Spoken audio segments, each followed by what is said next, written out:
In pro wrestling, there are few who cut a figure as intimidating as Samoa Joe. With 2 decades of experience working for nearly every major wrestling promotion and holding championships in virtually all of them, Samoa Joe has had one heck of a career. On April 7, 2019, Samoa Joe made his first appearance at WrestleMania, successfully defending the United States Championship against luchador legend Rey Mysterio in front of a crowd of 85,000 people. For most wrestlers, that kind of crowd size would be intimidating, but for Joe, it was just another day at the office. After all, he'd performed in front of a bigger audience before. That happened back in 1984 when Joe, then just a 5-year-old Joe Sinoa, was part of the family business. His parents, Pete and Portia, had founded a Polynesian dance company called Thierry Productions in 1965. Back then, Pete was working as a Polynesian dancer at Disneyland, a career that wound up lasting 28 years. By 1984, Thierry Productions was big enough that when the Summer Olympics came to Los Angeles, they performed as part of the opening ceremonies, dancing in Los Angeles Memorial Coliseum for a crowd of over 93,000 people. Joe's career would go in a bit of a different direction, but he certainly kept up with the craft between bouts in the ring, and even brought the family business with him to the world of pro wrestling. In 2005, TNA's first ever Bound for Glory, their smaller scale equivalent to WrestleMania, opened with an entrance that included Joe dancing with his family troupe before taking on and defeating Japanese legend Jushin Thunder Liger. Joe's connection to his roots fed into a common misconception among some wrestling fans about Joe's origins. He's frequently mistaken for being a member of the Anoa'i family, a prominent but completely different Samoan family. But to be fair, that assumption isn't baseless. The Anoa'i family is one of the most prolific wrestling dynasties that the business has ever seen. The extended family includes the Wild Samoans Afa and Sika, Yokozuna, Umaga, Rikishi, multiple-time WWE Tag Team Champions Jay and Jimmy Uso, and 3-time WWE Champion and one of the company's biggest current stars, Roman Reigns. Also, Afa and Sika's father considered the High Chief Peter Maivia to be a blood brother, meaning that their extended family also includes him, his son-in-law Rocky Johnson, and his grandson The Rock. And those are just the Anoa'i family members you've heard of on TV. The family does not, however, include Samoa Joe, a fact that he joked about on an episode of the Not Sam Wrestling podcast, telling host Sam Roberts, "I'm sure if you ask any of my cousins if they're related to The Rock, they'd be like, 'Oh, The Rock? Yeah, you mean Dwayne? Oh, DJ. Oh, you're talking about DJ. We call him DJ.' Still, it's a good lesson for fans about stereotypes and making assumptions." Once you know that he didn't have a family connection to the business, you might start wondering how Joe made his way to a career in pro wrestling. The answer? It kind of happened by accident.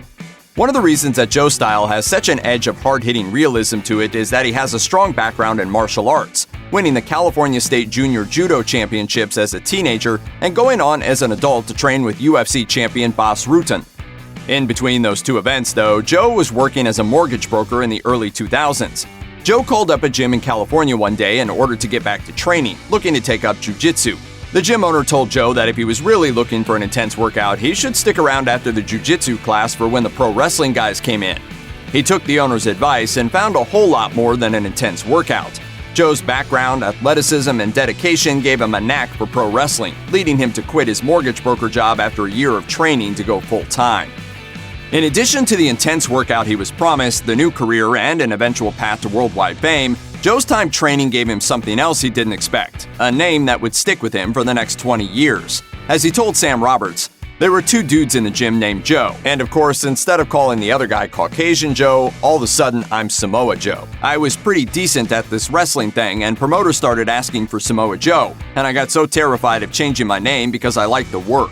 I couldn't show up the next week and be Johnny Thundermountain." Most wrestlers you see on television don't actually own the names you know them as. Instead, those names represent characters that are owned by the company. WWE owns Seth Rollins and Roman Reigns, the same way Disney owns Spider-Man. That can make it difficult for a wrestler to maintain their momentum if they leave the company to work elsewhere. Samoa Joe, however, has made that name a part of his brand and is on a short list of wrestlers alongside CM Punk and AJ Styles who have made it to WWE without being given a new ring name.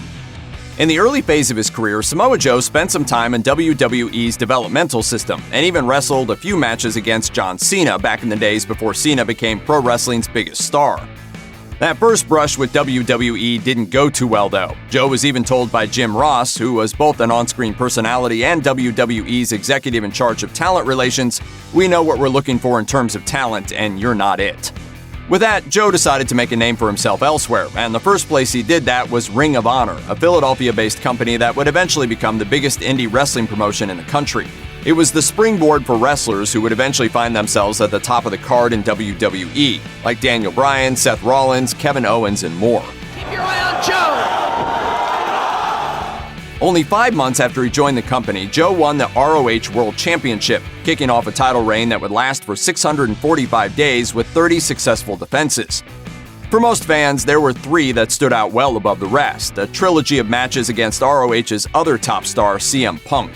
The first 2 both finished as a 60-minute time limit draw. It was the second one, at a 2004 show appropriately titled Joe vs. Punk 2, that wrestling critic Dave Metzler gave the 5-star rating, an honor he hadn't bestowed on an American match since 1997. Oh, and that third one?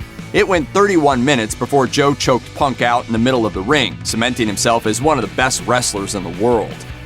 While Ring of Honor was well known to hardcore wrestling fans, it still didn't have the reach that other promotions did. Total Nonstop Action, however, was a company with a weekly show on international television. While it had its share of well-known and older stars at the top of its cards, it was also building a big part of its reputation around a roster of exciting younger talent. It was a roster that Joe fit into very well.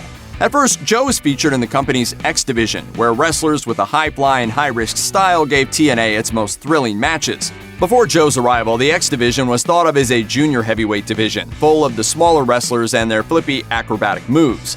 Joe, however, is not a small man. He's 6'2", and he's billed at around 280 pounds, normally heavyweight numbers.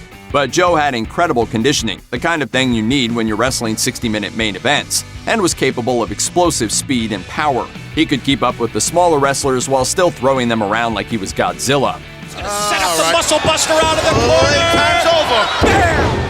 Joe exemplified the X Division's oft-repeated tagline, "It's not about weight limits, it's about no limits," something that was proven when he got a shot at the X Division Championship in the main event match of TNA's Unbreakable in 2005. Along with his opponents, AJ Styles and Christopher Daniels, Joe earned yet another of Metzler's 5-star ratings for this match, the only match in the company's history to get that rating.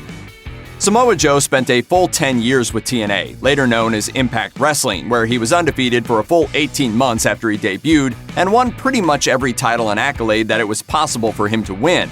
Even so, his most notable moment in the company might not have happened in the ring. In fact, it didn't even happen with him on screen. In 2008, Joe was booked in a match against Scott Steiner and Kurt Angle at an event called Sacrifice. The match didn't happen as planned. Angle was injured and replaced with Frankie Kazarian. But nobody really remembers that. The only thing they remember is the infamous Steiner Math promo that Scott Steiner cut in the run-up to the feud, which went viral years later. The entire promo is incredible, but the short version is that Steiner worked out that he had a 141 2/3% chance of winning. See, Joe, the numbers don't lie, and they spell disaster for you at Sacrifice. When asked about it on Sam Roberts' podcast, Joe said that he was watching it from off-camera, cracking up the whole time, and that they had to keep starting over because Steiner's protege, Petey Williams, kept breaking out into laughter while they were trying to film it. In 2015, 13 years after Jim Ross turned him down, Samoa Joe signed with WWE and made his debut as part of their NXT brand. While NXT was considered to be a developmental promotion, it also played host to international stars who were acclimating to the distinct WWE style. That led to what many fans considered to be an absolute dream match, Joe taking on Japanese superstar Shinsuke Nakamura. Like Joe, Nakamura also had an MMA background that he combined with more traditional pro wrestling to become the king of strong style, a style pioneered in Japan by Antonio Inoki. When it looks like the wrestlers are hitting each other really hard, it's because they are. The big difference was that while Joe had always been the straightforward badass, Nakamura combined his hard-hitting style with charismatic flair inspired by Freddie Mercury and Michael Jackson. The two wrestlers provided a great example of strong style when they clashed over Joe's NXT Championship at TakeOver Brooklyn 2. At the end of the match, Nakamura hit his finishing move, a running knee strike to the face. Joe suffered a legit dislocated jaw after the first knee strike. Yes, the first one. The match went on for another 2 minutes, during which Nakamura hit 2 more knee strikes. It's not often that you can see a guy get pinned to lose a title belt and feel relief for him, but if you want that experience, that match exists. With his years of experience performing at a top level, worldwide fame from working the indies and Japanese promotions, and a string of classic matches in NXT, Joe getting called to WWE's main roster sooner rather than later was inevitable. If there was even a shred of doubt, however, it was obliterated within about a week of his debut in NXT. Joe later told the story of meeting with Triple H, WWE's Executive Vice President of Talent, shortly after he was hired and getting a congratulatory handshake. He says, "Hey, you're number 2 in merch last night." I went, "Oh, number 2 in merch for NXT? That's pretty good." He's like, "No, for the company." I was like, "Who the hell was number 1 then, man?" Clearly, that long road from the '84 Olympics through Japan, the Indies, Ring of Honor, and TNA had paid off. Check out one of our newest videos right here. Plus, even more grunge videos about your favorite wrestlers are coming soon. Subscribe to our YouTube channel and hit the bell so you don't miss a single one.